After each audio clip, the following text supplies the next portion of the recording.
to the mix here on the Daily Fantasy Sports Picks and Bets, presented by Mayo Media Net and powered by Jock Market. Get on that brand new daily fantasy app where we actually make money. What a novel idea. Download the app for free. Use the promo code MMN. They're going to match the first $100 for free. And if it's free, it's for me. It's your host, the big dude with the big mouth from the Big Apple. That's Big Johnny Stud, coming to you worldwide from Brooklyn, New York. As always, we are coming out the chair. As always, follow me up at John, Laghezza on the Bird app. John Laghezza, flow sharper than a razor. Everybody, let's get to it. Enough of that. We need more of this. It's the fastest show in NFL. Absolutely. Anyway, man, make sure you rate, review, and subscribe to the audio-only pod. And in just a couple minutes after I bring that smoke, we're going to ask you for a cartoon finger. Stick it right inside me because it matters a bit more than it should. Okay, if you're new to the show, thank you so much, man. Between the views, the feedback, the interaction, all the comments and the DMs, I really do appreciate it and glad that we're kind of sparking brush fires in the minds of the men and women out there. There's so much cookie cutter, anodyne football content out there. I'd rather be wrong or look stupid trying to be different than fit into the mold. Well, you can't find a mold big enough for me. Let's go and do the thing that we do. Me and you, the Cork Stats crew. We're going to be looking at blue chip stocks, right? These are our top overall players for the Thursday night game. We got Chargers and Chiefs. Yeah, baby, giddy up. But it's a bit more than that if we're looking at Jock Market, because prices are not stagnant, right? They move with demand. So unlike DFS conventional daily, where there can be free squares, there is no such thing in Jock Market. So you really have to have an idea of how far up you want to go. I have found my own, I guess we could stop right there and do a quick lesson, even if you're new to Jock Market, which I absolutely love. The reason it's so great is one or two good picks in a portfolio can get you back to even or even into the black, whereas in DraftKings, DFS, FanDuel type, couple zeros and you're going home empty-handed, especially in a showdown, maybe 1-0 and you're smoked out. Jock Market, just not the case. If you happen to buy a cheap player share that gets a big return, it could be enough to float the whole thing.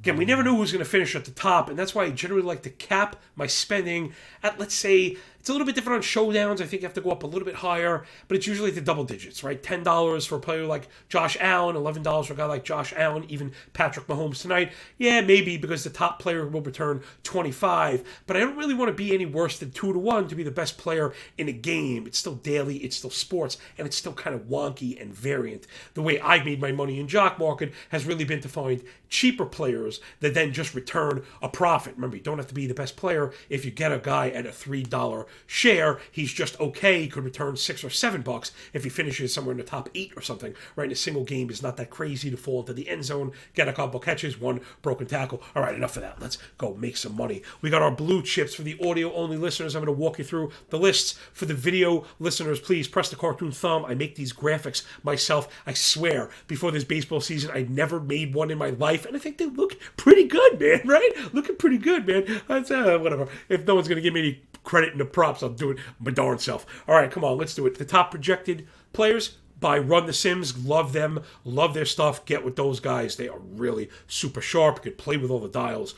But overall, the projected medians are up on the board. Chargers on the left. It's Herbert and Eckler above 18. Mike Williams at 14, and then Gerald Everett, Josh Palmer, Dustin Hopkins between 10 and 11. The reason that really matters is, again, in DFS, you just want to build a story, I find, in a showdown. Build yourself a story and work off some low ownership. One low-owned guy in the right spot can get you to the finish line. It's really about being more unique than anything. In Jock Market, I really like to be careful again with my spending. A guy like Eckler, who's lost some work, we're going to do some utilization in a second, really scares me as far as being the top scoring player. We know he's going to be popular, therefore he's going to be really expensive. So a guy like Eckler, who we like, but I'm a bit worried about being the top scorer, is probably more of a DFS play. Same to be said for Herbert with Mahomes in the game. Even Mike Williams, guys that I do like, I could tell you on the Chargers end, would be somebody like Gerald Everett with Keenan Allen down. Everett could look to soak up some targets. Again, we'll do utilization in just a minute. Let's get through the blue chips. Again, you don't really need to know that Mahomes, Kelsey are going to be the top projected scorers for Kansas City above 18. Juju Smith-Schuster at 13. Hardman at 11. Butker at 10. Hilaire at 10. Those feel a little wonky to me. I can't really get down with that. Again, the utilization report will explain to you why I can't really get down with Hardman. I'm much more into Schuster, so let me not just talk that ish. Let's back it up. I got some usage reports here from week 1. Yes, Scantling led the way for the Chiefs with 33 routes on 49 snaps, but it's only 4 targets. He had the routes per snap, but only 12% targets per route run. That's not any good. And 1.3 yards per route run, 5.5, 8 dot. Yikes. Got to get away from Scantling until they show it to us.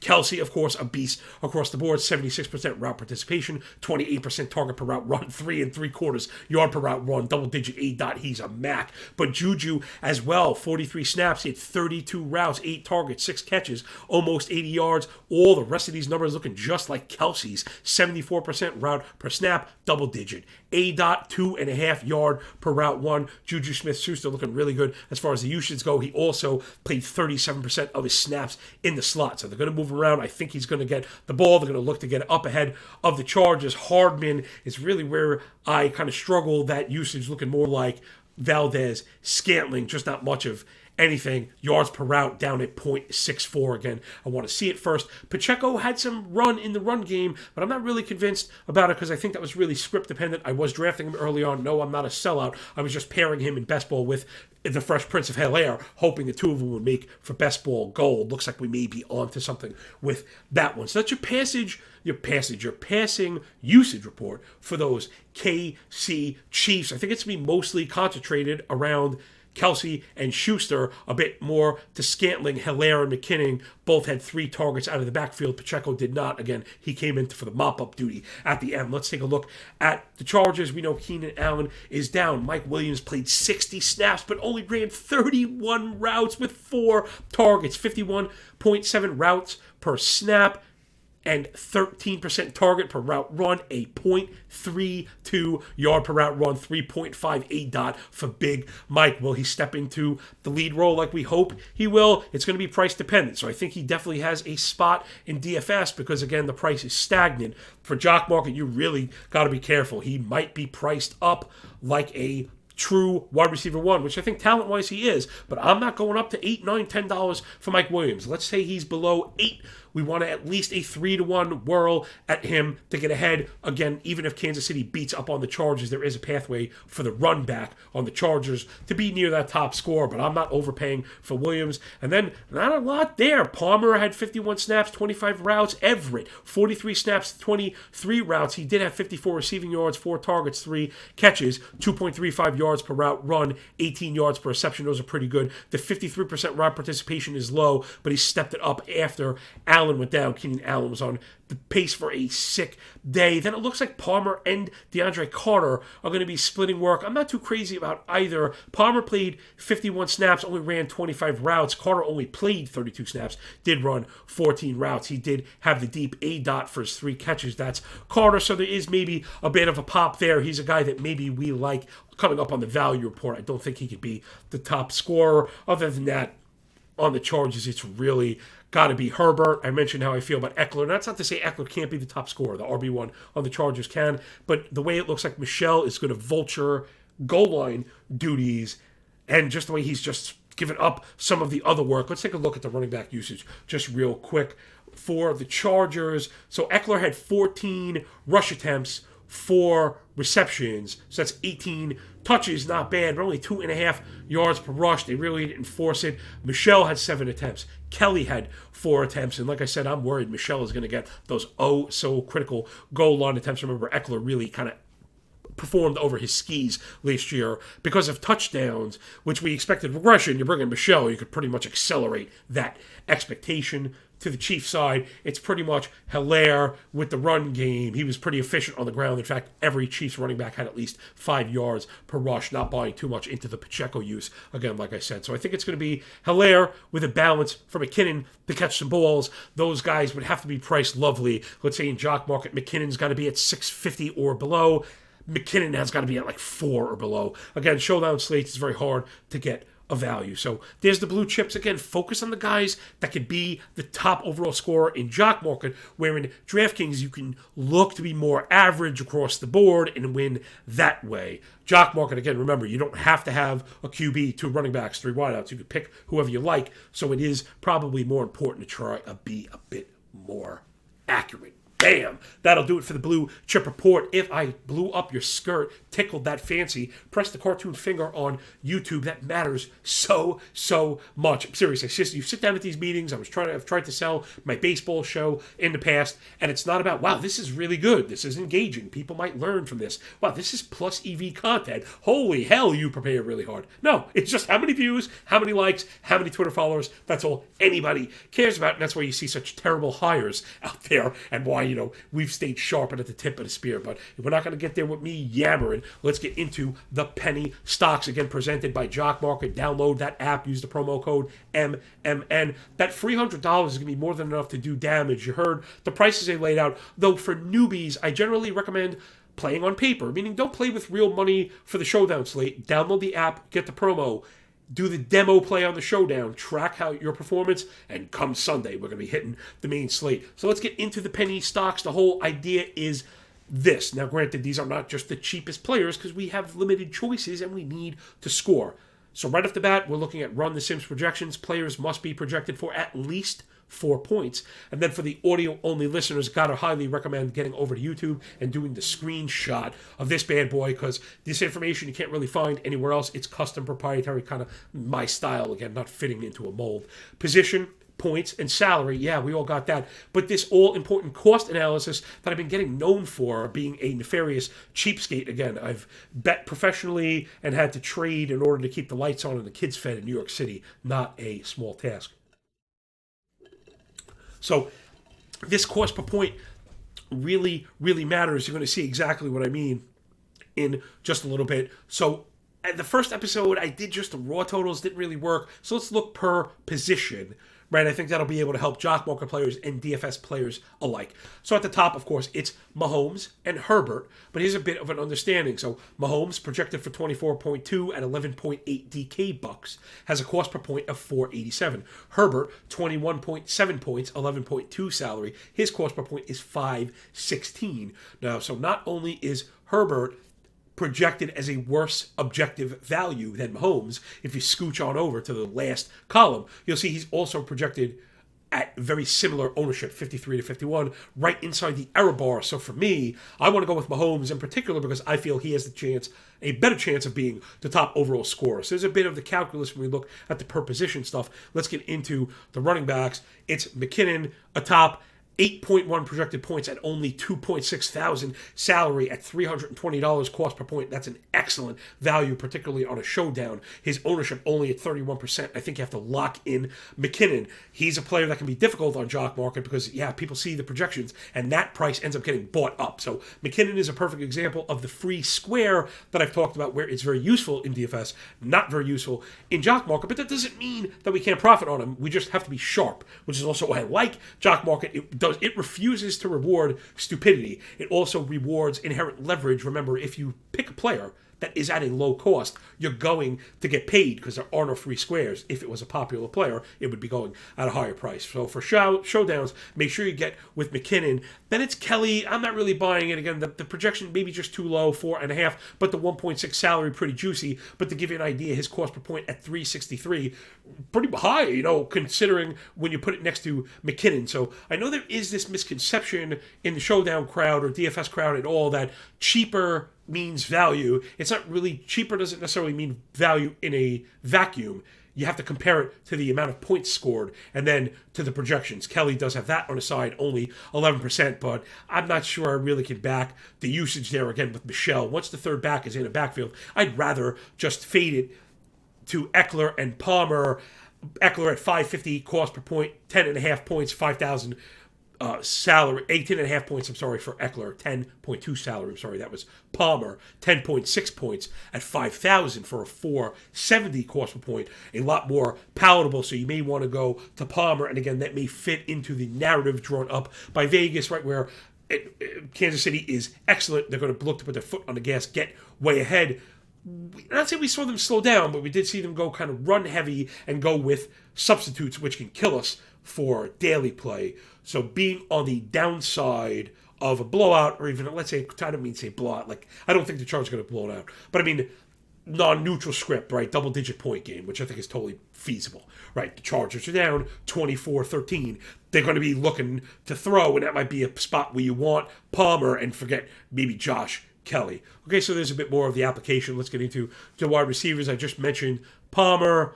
Sorry, I confused the two Joshes there. In the last show, I did 4 running backs. Here we have 3 running backs, 5 wideouts, because the value wasn't there. So it's Palmer at 470 per point, McCall Hardman at 500 per point. But here, man, I really have to push up against the projections. I can't get Hardman to 11.2 points if Schuster is only at 13.2. So that is one place where I'm probably throwing away the cost per point analysis. Now, again, if you are messing with the run the sim stuff yourself, you can adjust these projections yourself, and then you'll get different value. But I did want to use theirs. I didn't want to mess with it and play with it. I'm not an expert. They are in projections. We can then, prognosticate on it. We can then kind of forecast, and you can play with the dials. Again, I'm being very clear. Even though Schuster has a much worse cost per point, I think his projection is way off. And even though he maybe doesn't register as a top player, I think Schuster registers as a top 3 player. Meaning, in order for him to get there, I think it's going to be on volume. So I think that would get Patty Mahomes there in front of him. But I'm okay with that because Schuster's price, we really got to look out for it. I have him marked at, again, maybe like $8 or $9. Again, you got to pay an extra $1. You do get it back, meaning every share returns $1. Even the worst share, a 0, returns $1. So if you pay $1.50 for a player, you're only paying 50 cents. You have to front that first $1. Then let's get into Mike Williams, DeAndre Carter, who I mentioned on the Bolts. Really tough. Mike Williams, if he only hits that 14-point projection, at 9,000 DK bucks, his 650 cost per point is not palatable. The same to be said for DeAndre Carter, projected at 7 points at 4.6. So he's not really even that cheap. I think if I were going down that low, I'd much rather be with Palmer, hoping they fall behind,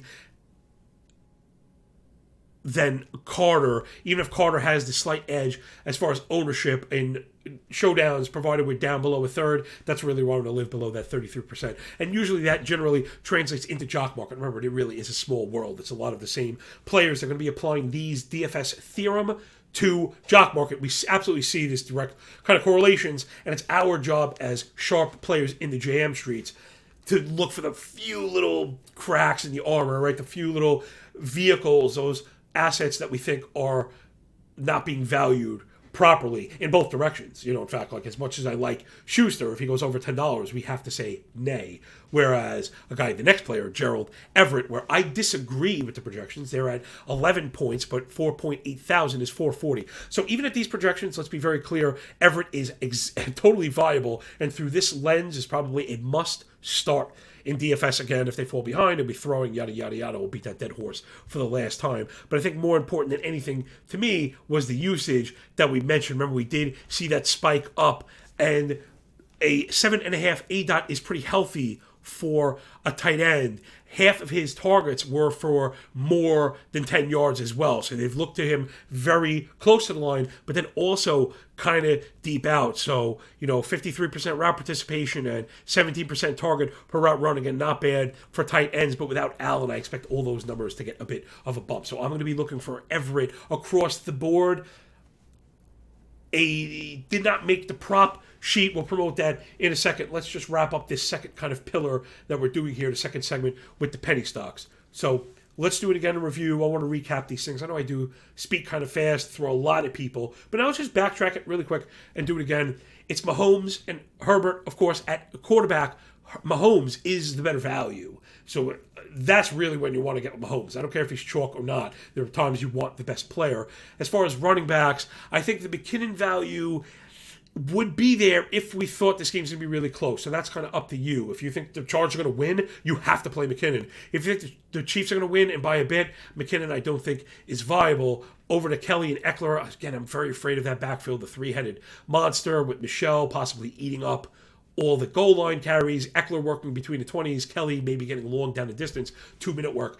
I'm off that. Let other people pay for that stuff. Wide receivers, I think we'll maybe get to eat some. I'm off of Hardman totally. Let people have him. We're going to get behind Juju Smith-Schuster across the board. We're going to look at Mike Williams. So I think he's a DFS play, but not viable for jock market because I believe he'll be gassed up. If he ends up below $8, watch my opinion change. We're going to own some Mike Williams shares and then finish up with Gerald Everett, who's a value across the board. And I believe, he got man for 11 points. I have him as a pop for a touchdown. So I think without the touchdown, you're easily getting to that 11. And then with the pop for a TD, you have to kind of keep that in mind. Everett for me is totally viable. So that'll do it for the penny stocks. All right.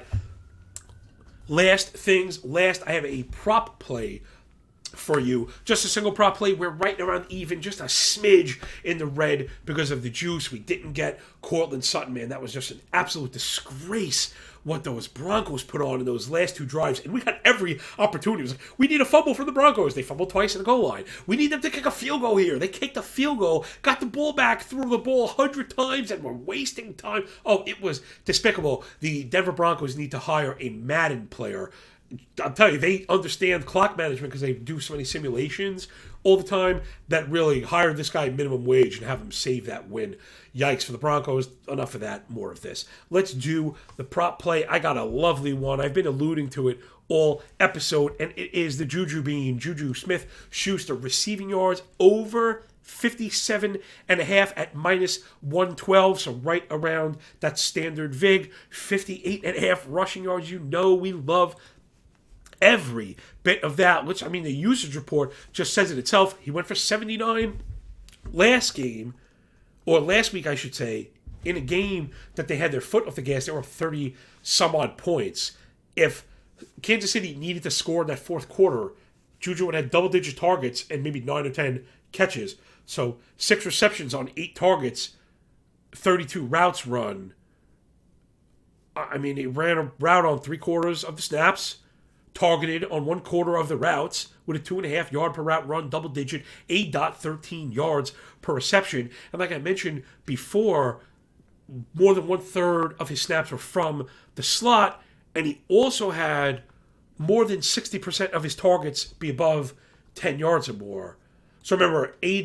is average, which can be misleading, but 50% is not misleading. 63% of your targets in double digits is not misleading. That's exactly where we want to be. So it's not even just this really kind of, Landry, Crowder, slot receiver type of deal where it's 4 yards underneath. That's not the case. We're getting double digit A. and we're getting a ton of run, and we're getting looks. This will be the last week Juju Smith-Schuster's receiving prop is below 65, 70 even, and it's the last week you'll be able to acquire him in fantasy. So make those pitches. See if maybe you could buy from a GM thinking he's selling high where you just think you're buying on the way up. The continuation of a breakout would be the term we'd have on Wall Street. So the prop bet just kind of screaming. Mahomes was 30 for 39, 360 yards, and 5 TDs last week. I did the Juju usage. It was just through the roof.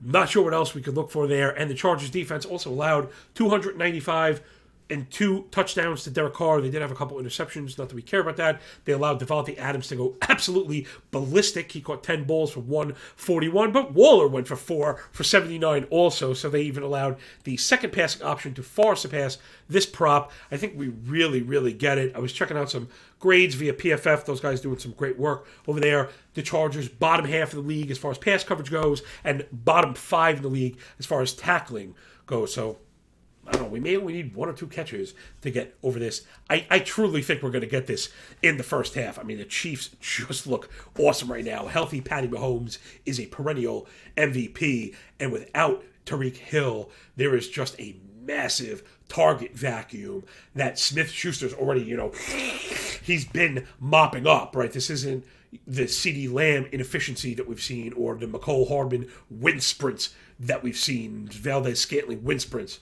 Schuster was out there, and he was getting used, and he caught the ball, and he did work with it. I don't know why this prop is where it is. So absolutely smash this one and do not wait, because I believe it's actually going to run up. So it's Juju Smith-Schuster over 57.5 receiving yards. So we need that 58th yard to cash, and I think we get it easily. He's certainly the number 2 target on maybe the best passing offense in the league in a game that is expected to have quite a bit of scoring. Again, I just, sometimes you don't want to be overly apologetic for the line and try and talk yourself out of it. Again, people, how about this? This will just be the last lesson we leave in the cap for people. Something, I like to do. I know no one will care about the physical game breakdown 2 days from now after the game is played, but maybe something that you will, care about are, those lessons, which I happened to forget as I was clicking over to it. So hopefully we learned something. As I was looking to check the over, which is at 54. I was talking about questioning the books, and you want to be confident in your work. The lesson being, I remembered, back on track. There's a fallacy that is rampant in betting circles that somehow Las Vegas predicts the future. They know about these things. That lines are fishy. I love that one. That was fishy. After it happens, that line was fishy. Vegas knew something. They don't know anything more than we do. Vegas creates a seesaw, right? The price is that little triangle, the fulcrum, and money are the people, the butts on the seat. As the money hits one side, the fulcrum moves to keep balance. Money comes out on the other side, the fulcrum moves the other direction to keep balance. If more money keeps moving in on one side, the fulcrum move toward that, away from it, to keep balance, right? Heavier. Closer. Idea being, prices move markets, not a wizard. It's not magic, it's not prediction, and I'm actually challenging this work. This would be the very last thing for the D-Gens. Pat said it was okay to promote my Patreon page, which is still free for a couple more days to show you what we're up to. I'm grinding this cost analysis for betting work. It is extremely impactful. We're at the point now I'm just talking smack because I have the receipts, and if you know me, I'm talking that smack because I have the receipts. We have been picking out, we're not talking about price moves, right? Anybody get cute with price moves just with the timing. Oh, it's up 5 cents, down 5 cents. CLV. No. CLV is half-point line moves. That's true CLV, beating a line. You beat the line to death. I'm putting out a money line report every single day. The cost analysis is serving 2 purposes, very useful stuff. Number 1, it's telling us once we choose a game, whether or not to bet it on the money line or against the spread, depending on the disparity cost per point. And then also reading the tape. This is kind of a trading technique, looking for pockets of volume to act as a leading indicator for price movement. Using these disparities to pick up line movements. It's been working like a charm. I think we have 5 line movements already, 1 half-point miss. That is incredible. I'm putting it out every single day. Again, follow me on Twitter at John Laghezza, Laghezza. Really going to be worth the price of admission. Then all the prop plays and stuff will be adding a bunch of Thursday night plays as well. All the MLB model, implied team totals, F5 team total parlays, round robins for the playoffs and all that stuff for the true degenerates. I waited till the very end because I figured those would be the only people listening once we gave out the prop play. So remember, the blue chip stocks for DFS, you get with all the top guys. You can get with Herbert. You can get with Williams to pair them together. You can get with Williams as a run back. But when it comes to jock market, really keep your eye on the pricing. I don't want to be over-levered on a direct cost basis, right? I don't want to be paying up for every bit of Mike Williams. It's one thing to enter Mike Williams in a lineup that is a chance to go for it. As far as prop plays, I wouldn't touch Williams. As far as jock market, I wouldn't touch him. A guy like Gerald Everett we're looking for to be not near the top player on the board, but he will be the top of the bottom, I believe. He will be the cheap share that returns the most. So he's my top value, looking for Gerald Everett, and then Juju Smith-Schuster. I like him universally. We have him in the prop market. I'm going to try and get with him in jock market, but not above $9.50, even $9. Every time I say it, I keep going up a little bit higher. Because I know in reality, I don't want to tell you $6, and he's not going to go for $6. We really got to get in there and hash it out. And again, that's really why jock market is so great. Make sure you download that app. Use the promo code MMN. They're going to match that first $100 for free. If it's free, it's for moi. Man, thank you so much for picking up what we're putting down here at the Mayo Media Net. Please rate, review, and subscribe to the audio only pod. And if you're digging the work, man, all the graphics, the usage report going on, the cost per point analysis, just some of the perspective, the projections, the ownership percentages, all the stuff that we're bringing you, all the nuance and context just pouring out your nose. You know how we do it. It's just how it is when you roll with us, everybody. So enjoy the game. Enjoy your day, and when we're done with the book, enjoy that pay. It's Chargers and Chiefs, Week 2, Thursday Night Football. We'll be back with the weekend show. Look for it either very late Friday or Saturday. All the same stuff, but even better because we're going to tackle the main slate where we get more of the values. Again, last week I didn't do great, but that's the point. In DFS, when you're not great, you lose. In Jock Market, I think I lost like 6%. That's what it's all about. Like being terrible and still being okay, because we had Saquon Barkley. He ended near the top. He went off pretty cheap relatively, and he floated the entire portfolio. That's really why you want to be putting the majority of your risk into something like Jock Market. And I'm still playing DFS. I don't mean to be knocking it like it's not palatable. I know there's very sharp people that make money at this stuff. Again, I'm not saying I'm right, you're wrong. I'm just doing it differently. And hopefully you're seeing where I'm coming at these games from a probabilistic scenario. I'd much rather have my money isolated on a player basis for Jock Market with the ability to have each player return six-fold with the ability to break even than need to hit the 19 parlay that is conventional DFS. So, all right, that'll do it, everyone. Like I said, rate, review, and subscribe. Thank you so much. We're right up against the half-hour mark. I really appreciate the ability to come at you, and I'm only here because of you. Get up in the comments. Let Patty know how good of a job I'm doing. Tag him on Twitter. You know he loves that. Let him know how good of a job I'm doing. And if you don't think I'm doing that well, hey, let him know how good of a job I'm doing anyway, right? Can't hurt. Right, man. I swear, if I didn't just cut myself off, these shows would roll forever. I just enjoy it so much. So, all right, that'll do it for the big dude from BK, man. Love you much. Good luck. Don't be afraid. Tag me on Twitter and comments with questions. I'm here for you any time of day, any day of the week. I'll catch you on the flip side. Peace.